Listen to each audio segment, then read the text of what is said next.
Sir जी मेरी शादी अभी हुई है और मैं किसी फैमिली फंक्शन में नहीं जाती। क्यों नहीं जाती? मुझे डर लगता है कि किसी मर्द की गंदी नज़र मुझ पर ना पड़ जाए। ज़िंदगी वैसी होती है जैसी आप सोचते हैं। मैंने अपने ऐसे असातिज़ा देखे कि जिनसे लोग अंधाधुंध मोहब्बत करते थे और उन्होंने कभी नज़र उठा के किसी लड़की को नहीं देखा। मैंने ऐसे असातिज़ा भी देखे, पर ये बहुत थोड़े थे कि जो क्लास में अपनी उम्र की वजह से या अपनी शायद तरबियत ना होने की वजह से, अपनी गलत इंटेंशन की वजह से लड़कियों को और तरह से देखते थे।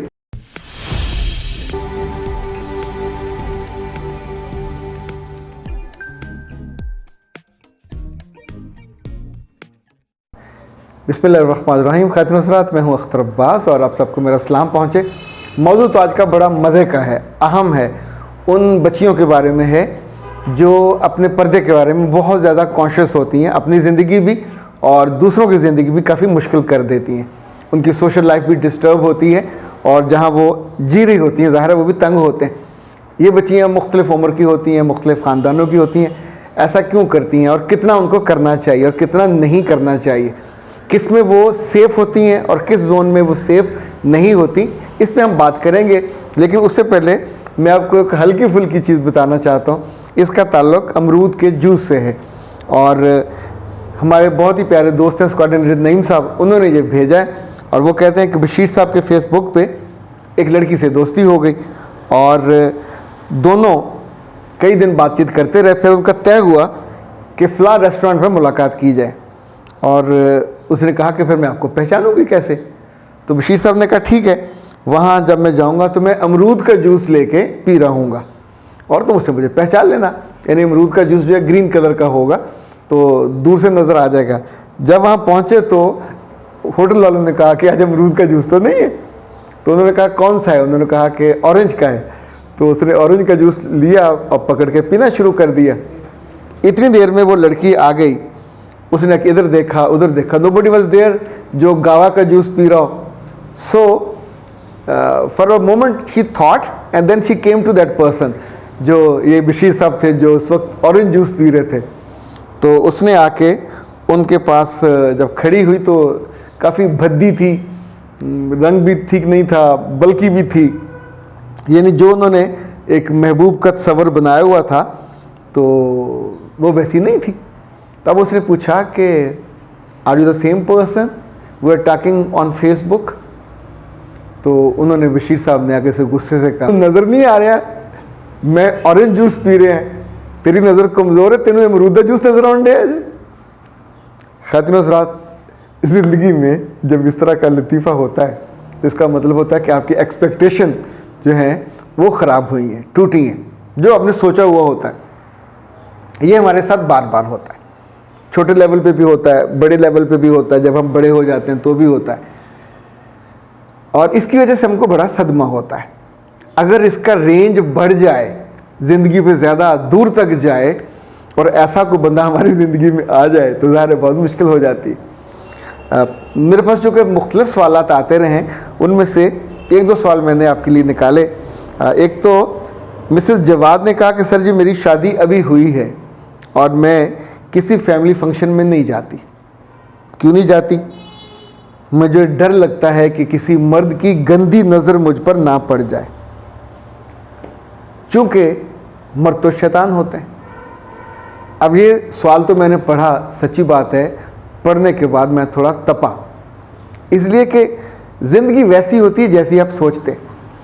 आप ज़िंदगी शैतानों के साथ आपने गुजारी हो तो शैतान हर तरफ नज़र आते हैं, आपने ज़िंदगी अच्छे लोगों के साथ गुजारी हो तो अच्छे लोग नज़र आते हैं। अगर आप इस चैनल पर नए हैं तो इसको सब्सक्राइब कर लीजिए और बेल आइकन को प्रेस कीजिए ताकि हमारी नई आने वाली तमाम वीडियोस की नोटिफिकेशन आपको मिलते रहें और आप हमसे कनेक्ट रहें। अल्लाह के फरिश्तों की इतनी बड़ी रेंज है, अनगिनत, उनमें से एक निकला शैतान, बाकी सारे फरिश्ते हैं। इंसानों की इतनी बड़ी रेंज है, लाइक मैं अपनी ज़िंदगी के अगर पुराने माह साल पे नज़र दौड़ाऊँ तो मेरी ज़िंदगी में फरिश्तों की तादाद इतनी ज़्यादा है।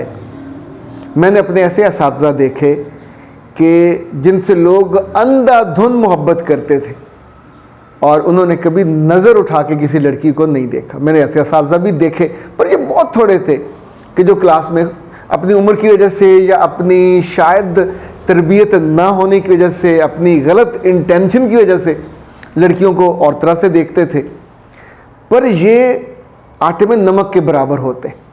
आप सोचिए, अगर अल्लाह की बनाई उस खूबसूरत दुनिया में सारे मर्दी शैतान होते, दुनिया चलती कैसे?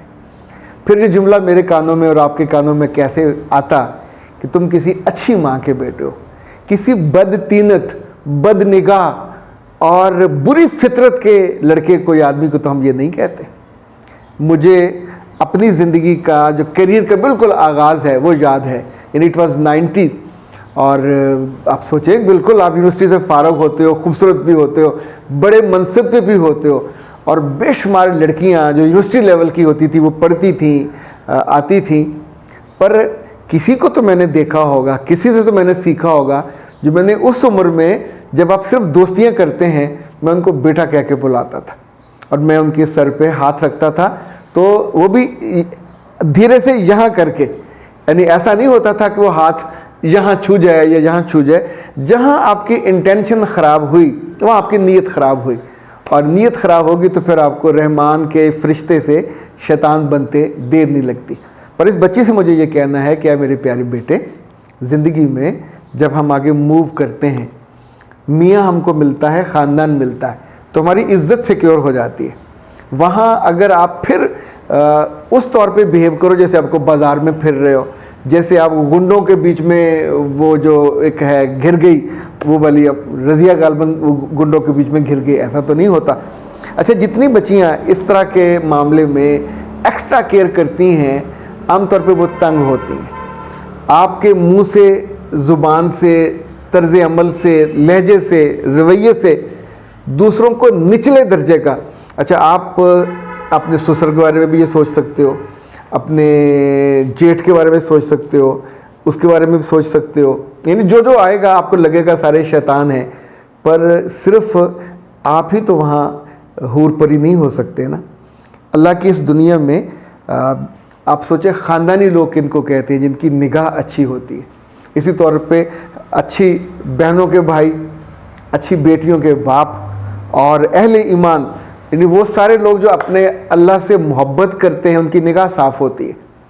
उनकी दाढ़ी हो या ना हो, निगाह उनकी इतनी खूबसूरत होती है कि आपको उनसे शर का अंदेशा नहीं होता।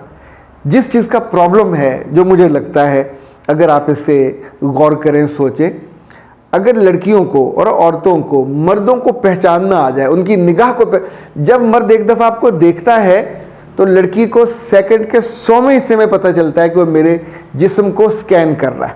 उसकी निगाह कहाँ है? यहाँ है, यहाँ है, यहाँ है, या पूरे जिस्म को स्कैन कर रही है। So if somebody is scanning your personality, your body, वहाँ से आपको बचना चाहिए, वहाँ से आपको ख़तरा होगा। वहाँ आप उसको देख के अपने जिस्म पे दुपट्टा डालेंगे, पर जिस बंदे को देखकर उसकी उम्र के एतबार से, चाहे वो छोटी उम्र का हो, आपका सीना ढांपने को एकदम से आपको मुसीबत नहीं पड़ जाती, इसका मतलब है उसने अपनी निगाह को बचा रखा है। मेरे रब ने क़यामत के दिन जो 6 तरह के लोगों को अपनी तख्त का साया देना है, उनमें से ज़िक्र है उन नौजवानों का, उन लोगों का कि जो सिर्फ़ अपने अल्लाह की खुशी के लिए, अल्लाह की रज़ा के लिए अपनी निगाह को और अपनी इज़्ज़त को और अपनी असमत को बचा के रखेंगे। उन्हें मौका मिलेगा गुनाह करने का और वो नहीं करेंगे। इसका मतलब है दुनिया में वो लोग जो अच्छा तर्ज़ अमल इख्तियार करते हैं, जन्नत उनके लिए है, सब इंसानों के लिए जहन्नुम नहीं है। जहन्नुम में लोग होंगे पर अपनी गलतियां निपटा के। सो जब ज़िंदगी में आप अच्छे लोगों के साथ जीना, उनकी दुआ करना, उनका इंतखाब करना चाहिए। जब लोग आते हैं तो बंदा इंतखाब ठीक करता है, लेकिन आप सब के लिए अगर इस तरह की स्टेटमेंट दोगे कि सारे मर्द वो होते हैं शैतान, तो मेरा ख्याल है ये बहुत जुल्म की बात है। आपको पता, पुराने ज़माने में डाकू भी 7 गाँव छोड़ के डाका मारते थे, इतने लिहाज वाले होते थे।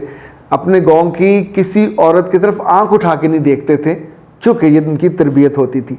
वो जो उनका फेल होता था और ये उनकी तरबियत होती थी। फरिश्तों जैसे डॉक्टर, फरिश्तों जैसे टीचर, फरिश्तों जैसे हमारे बाज़ दोस्त अहबाब, हाँ कहीं कहीं को शैतान होता है, पर उनकी वजह से जैसे में दर्द हो जाए तो पूरा जिस्म दर्द का मरकज़ नहीं हो जाता। कभी आप गिर जाओ तो आप ये नहीं कहते मैं सारी उम्र गिरती ही रही हूँ। गिरे पड़े लोग जो हैं वो ज़िंदगी और तरह सोचते हैं। ज़िंदगी में गटर की लाइन और पानी की लाइन दोनों साथ साथ चल रही होती हैं, पर हम पानी पीते हैं ज़्यादा, उसी को फैज़ लेते हैं। गटर कभी खुल जाए तो वहाँ बैठ के उसकी रनिंग कमेंट्री थोड़ी करने लग जाते हैं। तो अगर कभी ज़िंदगी में एक बुरा तजर्बा हो जाए, उसकी वजह से आपको शादियों में जाना भी चाहिए, तकरीबात में भी जाना चाहिए। अपने आप को ठीक कैरी करें, अपने आप को ना सबके एक्सपोज करें, लेकिन सबको शैतान कहना ये ठीक नहीं है। अख्तर अब्बास को दीजिए इजाज़त। अस्सलाम वालेकुम।